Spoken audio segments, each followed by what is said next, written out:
Welcome to D7RTV. I'm sorry that it's been a while since our last upload, but I have been really poorly. I've come down with some virus that I seem to do. It's all since COVID and I had my jabs. I've never been right since, so it is what it is.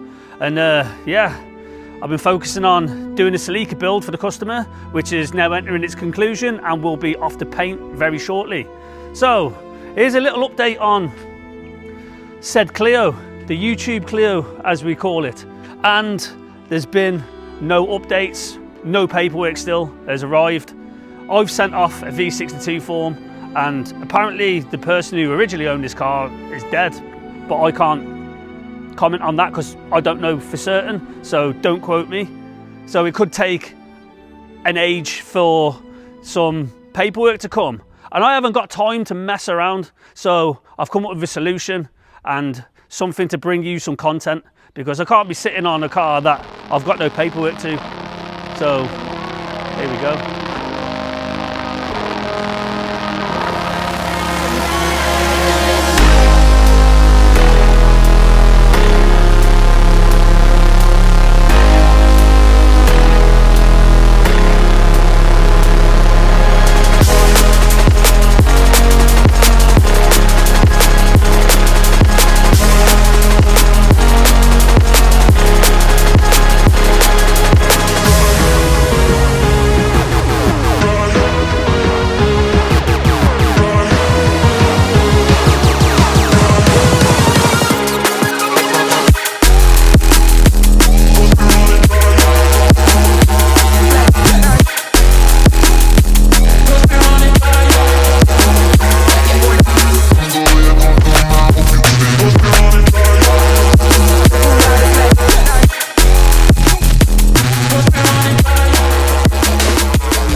I bought a Kangoo van.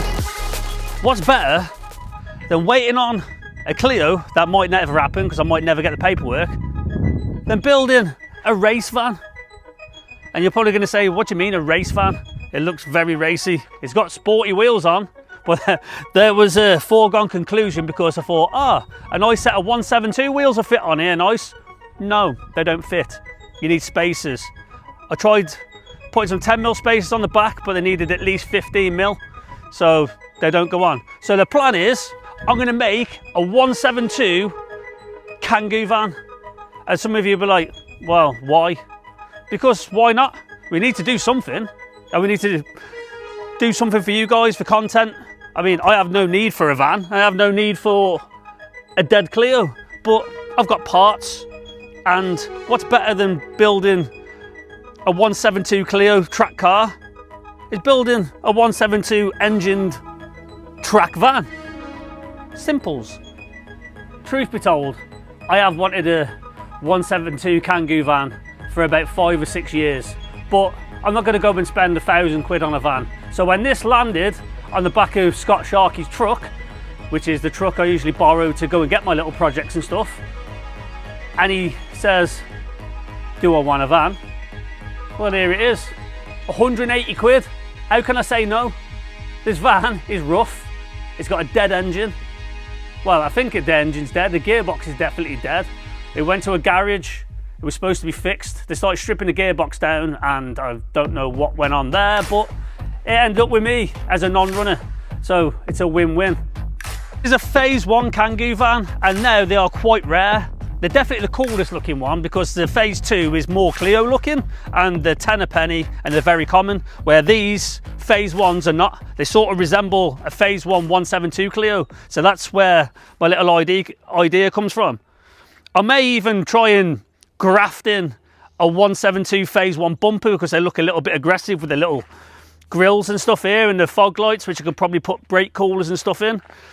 I want to stick 172 seats in there and have it sort of nice and have it as a daily. I mean, I've got a big transit van, but that is always empty and I'm putting mileage on a van that I don't really use for carriage, or I don't ever really put weight in the back. So yeah, that's why I've got one.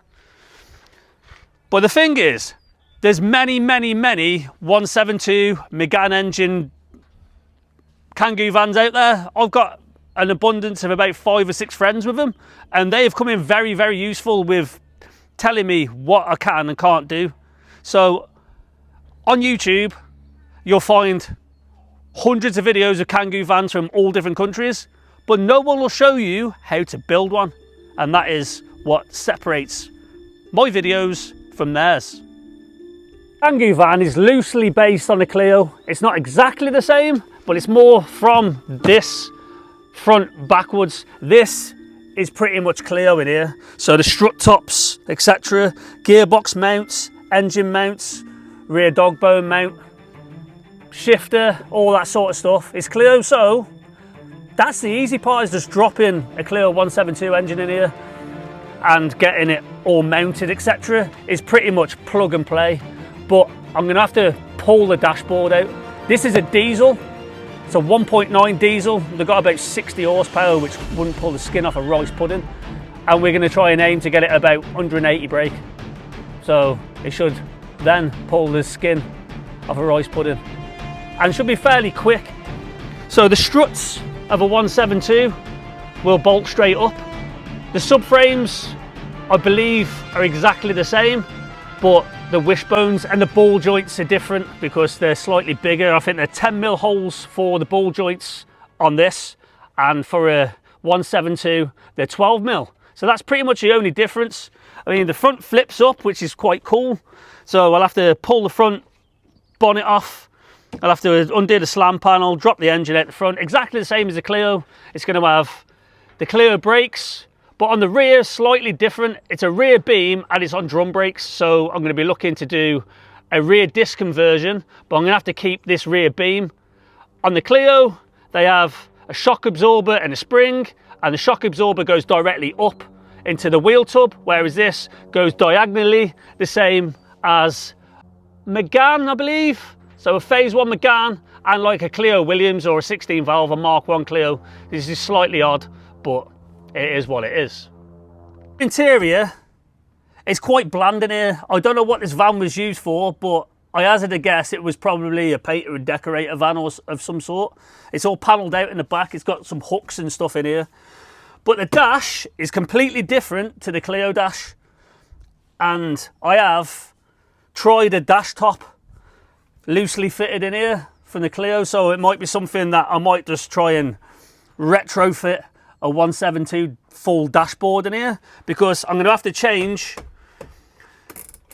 the heater controls and stuff. I mean, if I had a 172 cup interior loom, I'd probably be easier to wire this heater control in, but the climate control in the Clio that I have, and the speedo drive, so I'm just going to try and bastardise everything I can off the Clio to make fit in here. So it's basically a 172 van, as I say. So there we have it. Still going to be quite a tricky project. I know that the engine is plug and play, etc., but all the wiring isn't. And I'm going to offer you the same terms I did on the Clio, whereas I want to be interactive with you guys and you choose a lot of the stuff, what we actually do to the van. I.e., it's white. I don't want a white van. It looks like a Zanussi washing machine, and I think we can spruce it up a little bit and change the colour. So it's up to you guys. Please, in the comments, tell me your thoughts. Is it a project you'd like to see? I'd like to build one, but again, it's up to you. And I do need to fill my slot with content because I enjoy doing these videos, but without you guys and your interaction, I can't put them out. If I don't get any views, I'm not going to do it. It's like the Celica Supra. I thought that'd be an epic build. It's took me weeks. There would have been quite a long series, and weeks and weeks of filming that video was getting like 100 odd views, so that's not worth my while. Whereas the Clio videos, they're quite lively. You guys seem to be interested in them, so I thought I'd chuck a spanner in the works and do something which is loosely the same sort of thing but different at the same time. So please like, share, subscribe. I'm nearly on 1,000 subscribers now, and I didn't think I'd ever see the day where I'd get there, because I don't think I'm that endearing to watch, but some of you may do, so I'm doing something right. Tell me what you want to see me do to the van, and we'll see you on the next one. Peace out.